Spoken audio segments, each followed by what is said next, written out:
Olá pessoal, eu sou o professor André Barreto. Nós estamos aqui de volta corrigindo mais um simulado, essa série de simulados que vocês estão resolvendo aí, certo? Vamos então dar início à primeira questão desse simulado. Vamos lá, pessoal. Essa questão que vocês estão observando aí é uma questão de argumentação lógica, né? Um tema que pode cair na prova, né? Haja vista o que caiu em provas passadas, e é um tema que perfeitamente pode estar presente em prova. Mas o aluno que não tem experiência com isso, ou que não assistiu aulas, ele vai sentir um pouco de dificuldade, porque tem tendência de achar as coisas que estão escritas muito dispersas, muito sem sentido, mas na verdade existe um sentido lógico, existe uma amarração lógica para isso, e está dentro da lógica sentencial, da lógica de conectivos e dentro dos conceitos da argumentação lógica. Lembrando a vocês que o que compõe um argumento, são premissas que podem ser proposições simples ou compostas, certo? E essas premissas vão te levar a uma conclusão. Se premissas verdadeiras nos levarem a uma conclusão verdadeira, o argumento é válido. Se premissas verdadeiras nos levarem a uma conclusão falsa, o argumento é inválido. Ok, pessoal? Então, dando prosseguimento, olha só o enunciado desse texto. Se o anão foge do tigre, então o tigre é feroz. Se o tigre é feroz, então o rei fica no castelo. Se o rei fica no castelo, então a rainha briga com o rei. Ora, a rainha não briga com o rei. Logo, uma dessas opções que vocês estão vendo aqui é a conclusão que irá validar o argumento. Vamos partir de premissas verdadeiras e aquela dentre essas quatro opções que for verdadeira irá validar o argumento, ok? Portanto, podendo ser a conclusão aceitável. Na hora de você montar o seu problema, o que você vai fazer? Você vai seguir o seguinte esquema. Ele fala primeiro que se o dragão foge do tigre, se o anão foge do tigre, então presta atenção, premissa 1. Se o anão foge do tigre, então o tigre é feroz. Ó, se o anão foge do tigre, então o tigre é feroz. Deixa aí. Premissa 2. Se o tigre é feroz, então o rei fica no castelo. Então tá lá o rei no castelo. Premissa 3. Se o rei está no castelo, então a rainha briga com o rei.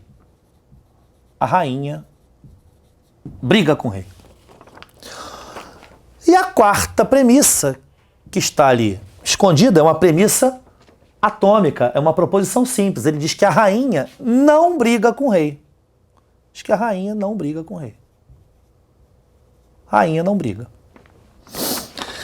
Muito bem. Conforme a gente já ouviu ainda há pouco, a gente vai partir de premissas verdadeiras. Partindo de premissas verdadeiras, eu vou conseguir descobrir o valor de cada proposição simples que formam essas premissas. Se eu digo que aqui é verdade, ó, se a premissa aqui simples é verdade, aqui é verdade. Rainha não briga é verdade. Logo, rainha briga é falso. Só que aqui é uma condicional. Para poder dar verdade aqui sendo falsa, força que aqui seja falso. Se o rei fica no castelo é falso, aqui também é falso. Para dar verdade, aqui falso. Tigre é feroz, falso. E aqui também acaba tendo que ser falso pela lei da condicional. Com isso, nós descobrimos os valores lógicos de todas as proposições compostas. E aí a gente vai analisar letra por letra, para ver aonde está a resposta certa. O conectivo da letra A é o conectivo E. O conectivo da B também é o E. O conectivo da C também é o E. E o último é E. E vamos começar por esse último. Ele fala que o tigre é feroz e o anão foge. Tigre feroz é falso, ó. ele fala assim, o tigre é feroz e o anão foge do tigre. Só que tigre é feroz é falso. Anão foge do tigre também é falso. E isso dentro de uma proposição composta formada pela conjunção, que é o e, isso vai dar falso. Porque o e só dá verdade se ambas as proposições simples forem verdadeiras. Então essa aqui não é a conclusão aceitável, ok? Então veja. Letra C. A letra C nos leva à seguinte coisa. O rei não fica no castelo. Aqui é o rei no castelo. Então o rei no castelo não. O rei não fica no castelo.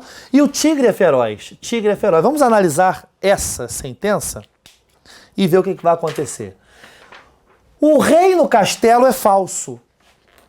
Rei no castelo é falso. Não no castelo, verdade.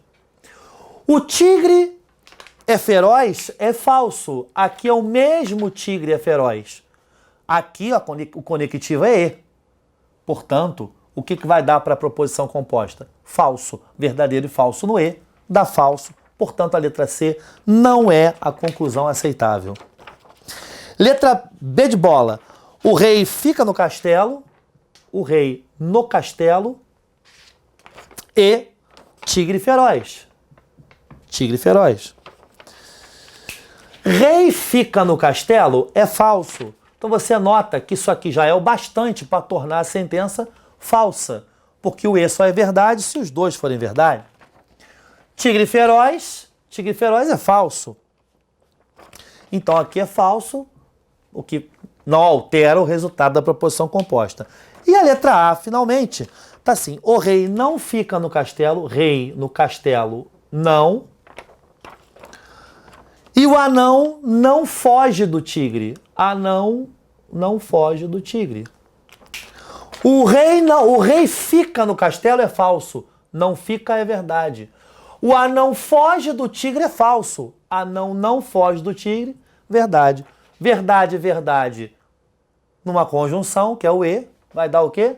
Verdade. Logo, gabarito dessa questão, letra A. Gabarito, letra A.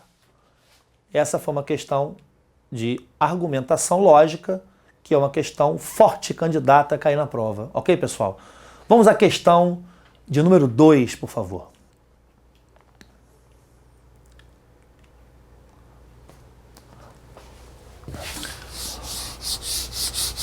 Questão número 2.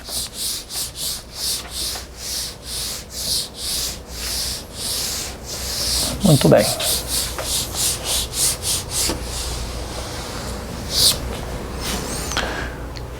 Então aqui na questão 2, estamos nós de volta com uma questão de lógica de associação. Ou seja, então a questão ela trata da seguinte coisa. Num shopping são oferecidos 3 meios de transporte para seus clientes.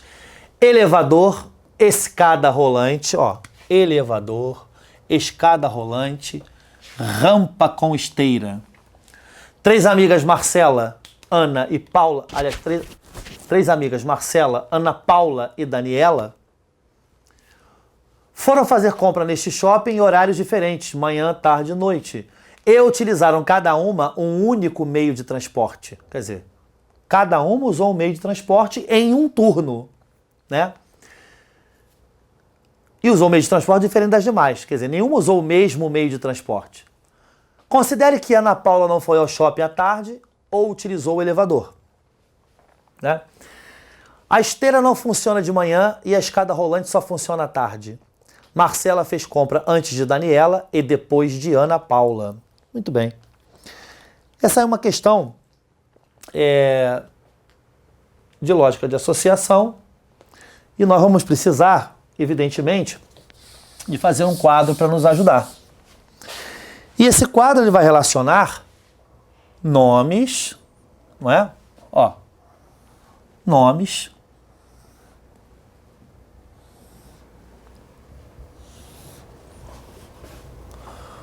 que vão ser,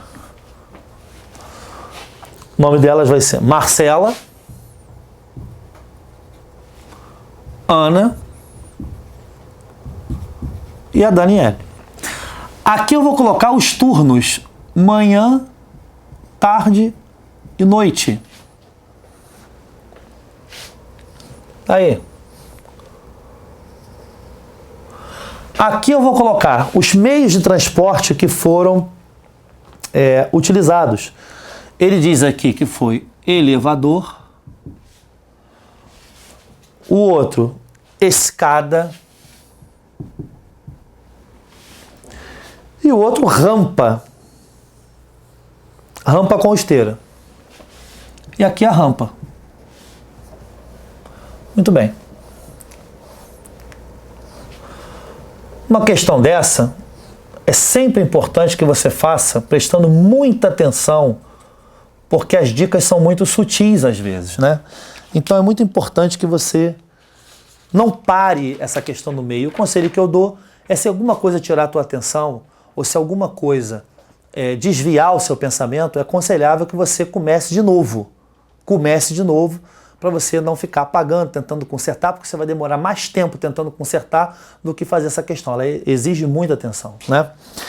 Então, veja bem, a primeira pista que ele dá é que Ana Paula não foi o shopping à tarde ou utilizou o elevador. Não foi o shopping à tarde. Ana Paula à tarde é falso. Ela não foi no shopping à tarde ou utilizou o elevador. Essas coisas podem acontecer ao mesmo tempo ou pode acontecer apenas uma delas. E vou deixar esse falso aqui, tá? Está dizendo que a esteira não funciona de manhã. Então, a esteira de manhã, quer dizer, a rampa com esteira, né?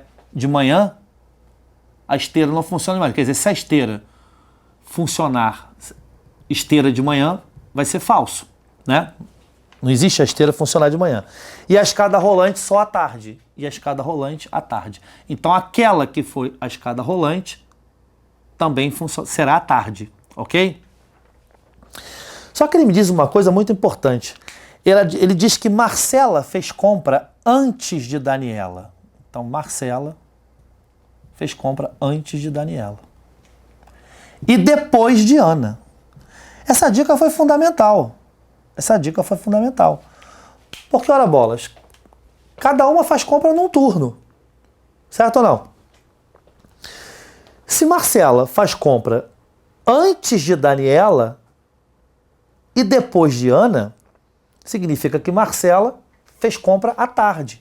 Marcela fez à tarde, Ana fez de manhã e Daniela fez à tarde. E isso faz com que eu feche toda essa parte aqui, ó. Ok? Essa informação foi vital. Diz também que a esteira não funciona de manhã. O que funciona de manhã? É aqui, ó. Manhã é aqui. Então a esteira, que é a rampa com esteira, não funciona de manhã. Então, alguma coisa está funcionando de manhã e não vai ser a esteira. Não vai ser a esteira. Tá aí. A esteira não funciona de manhã e a escada rolante só funciona à tarde. O que funciona à tarde? É isso aqui. Então a escada rolante só funcionará à tarde. Tá aqui. A escada rolante só funciona à tarde. Peraí, a escada rolante só funciona... Então aqui, a escada rolante só funciona à tarde. Então a escada rolante aqui, tarde é isso. Então a escada rolante só funciona à tarde, então a verdade vai ser aqui. A verdade sendo ali, o que acontece? Você vai concluir essa coluna, essa linha, e vai concluir a coluna. Quando você faz isso, você acaba de liquidar. Se aqui é falso, falso, aqui vai dar verdade. Se aqui é falso, falso, verdade é aqui. E aqui sendo também falso. Com isso, o seu quadro está completamente feito e você está pronto para responder a questão. Ele diz a seguinte coisa. Utilizaram a escada rolante, olha a ordem que ele está falando. Utilizaram a escada rolante, essa ordem é fundamental, a escada rolante, o elevador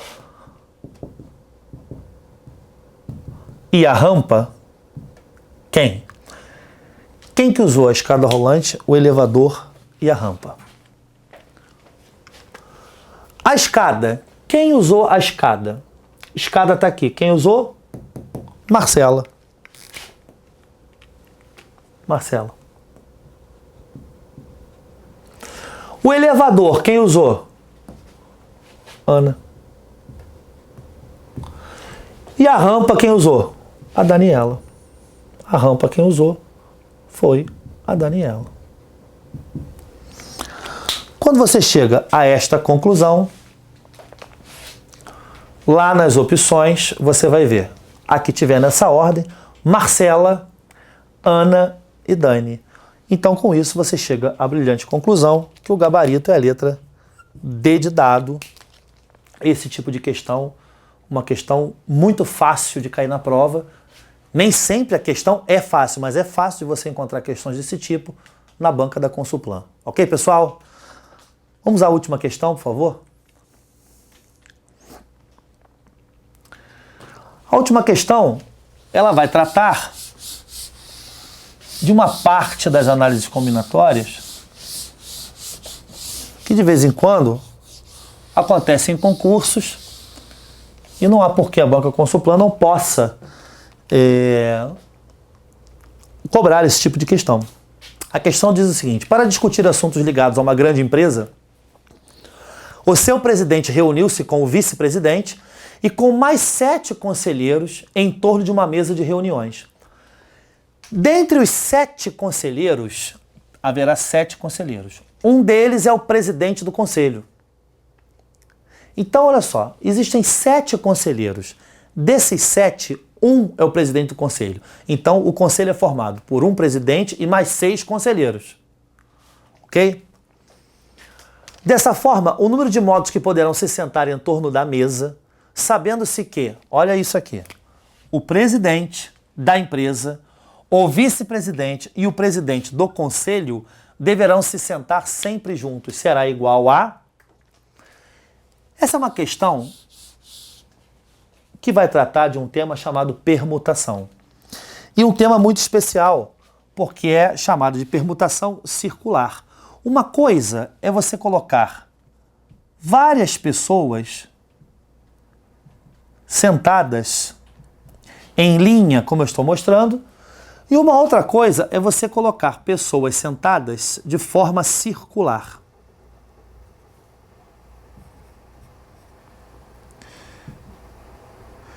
Se eu quisesse saber a quantidade de formas dessas 4 pessoas aqui sentarem dessa maneira linear, bastava eu fazer a permutação de 4 pessoas, que seria igual a 4 fatorial, que você sabe que é 4, 3, 2, 1. Isso vai dar 24 formas. Perfeito? Se fosse uma permutação linear. Só que essa permutação ela não é uma permutação linear. As pessoas não estão sentadas em linha. As pessoas estão sentadas de modo circular. E o que acontece? Se essas pessoas girarem dessa forma, e aqui subir o P4, e para cá vier o P1, para cá vir o P2, para cá vir o P3, o que acontece é o seguinte. Por exemplo, essas 2 formas de se arrumar pessoas numa mesa, na verdade, são formas iguais. Não houve troca de posição. Eu simplesmente girei isso aqui de modo anti-horário, girei 90 graus isso aqui, e essas 2 situações são situações idênticas. Se eu não tomar cuidado, eu vou contar a mesma situação várias vezes. Então, esse tipo de cálculo, chamado de permutação circular, a gente tem que ter um cuidado que se você pegar e disser que isso aqui é a permutação de 4 pessoas, você vai estar fazendo um erro muito grande, porque você vai usar o 4 fatorial e vai achar 24 da mesma forma. Só que não. Se eu pegar 4 pessoas de modo circular, ou seja, a relação que nós vamos usar é uma outra relação. A permutação circular ela é determinada por n-1 fatorial, onde esse n é o número de, entre aspas, objetos móveis ou unidades móveis. unidades móveis. Se eu tenho 4 pessoas e eu identifiquei que isso aqui é uma permutação circular por elas estarem sentadas ao redor de uma mesa, então como ficaria a conta? Ficaria permutação circular igual. Quantos são os objetos móveis, ou os elementos móveis, ou as unidades móveis? São 4. Então aqui nós teríamos 4 menos 1 fatorial. Isso nos levaria a exatos 3 fatorial, que consequentemente nos levaria a uma permutação circular. 3 fatorial é 3 vezes 2 vezes 1, 3 vezes 2 vezes 1, 6. Ou seja, nós podemos arrumar isso daqui de 6 modos diferentes. Ok, pessoal? Tá claro? Só que essa questão, ela é um pouquinho mais complexa que isso. Porque sentado em torno de uma mesa, quem eu tenho? Sentado em torno da mesa, eu tenho, primeiramente, o presidente da empresa, eu tenho o vice-presidente da empresa, eu tenho o presidente do conselho e tenho mais 1, 2, 3, 4, 5, 6 conselheiros sentados em volta de uma mesa. O aluno desavisado, ele vai contar e vai ver 1, 2, 3, 4, 5, 6, 7, 8, 9 pessoas, não é verdade? Se ele fizer permutação de 9 só, ele errou muito feio, porque ele está tratando isso como se fosse de modo linear. Se o aluno fizesse permutação circular de n menos 1 fatorial e dissesse que n é 9 menos 1, ele estaria errando também, mas não tão feio. Mas estaria errando também. Porque, na verdade, o que acontece? Ele diz claramente que o presidente da empresa, o vice e o presidente do conselho deverão sentar sempre juntos. Então, olha aqui, pessoal. Esses caras que estão aqui, eles vão ficar sempre o quê? Juntos. Eles não vão sair um de perto do outro. Eles vão ficar amarrados ali. Então, é como se eu tivesse, na verdade, quantos objetos móveis? Ó, isso aqui seria uma coisa só, porque eles estão juntos. Então, contaria, vamos lá. 1, 2, 3, 4, 5, 6, 7. Então, nós temos aqui o seguinte, ó. Na verdade, não seria n menos 1 fatorial, né? Que seria a permutação circular, n menos 1 fatorial. Só que tem um detalhe. Esse n menos 1 fatorial, esse n é um número de elementos móveis. Quem são os elementos móveis? 1, 2, 3, 4, 5, 6, 7. Então aqui nós temos o seguinte, ó. 7 menos 1 fatorial. Só que tem um detalhe. Aqui dentro desse trio que vai ficar junto, eles podem trocar de posição entre eles.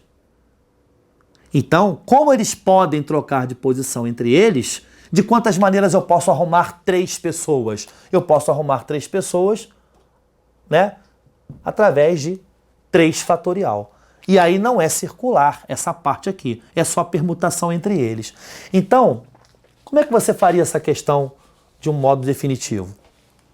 Você aplicaria a permutação circular, né, de um total de quantos elementos móveis? 1, 2, 3, 4, 5, 6, 7, permutação circular de 7 elementos, vezes a permutação linear de quantos elementos? 1, 2, 3. Aqui, 3.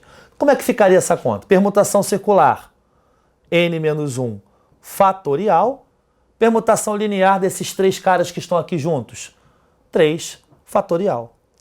Como esse n é o número de objetos móveis, vai ser o quê?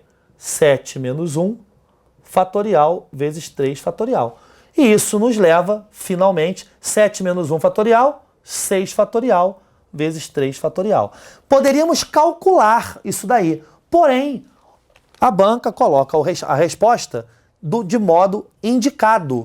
Ela não faz a conta, ela deixa de modo indicado. Portanto, gabarito dessa questão, letra D de dado, Ok, pessoal? Permutação circular é uma ótima pedida para você estudar, porque arrumar pessoas em volta de uma mesa é sempre um problema tradicional, um problema clássico, né? E, portanto, pode cair na banca com Suplan. Ok, pessoal? Então é isso aí. Um abraço a todos, tudo de bom.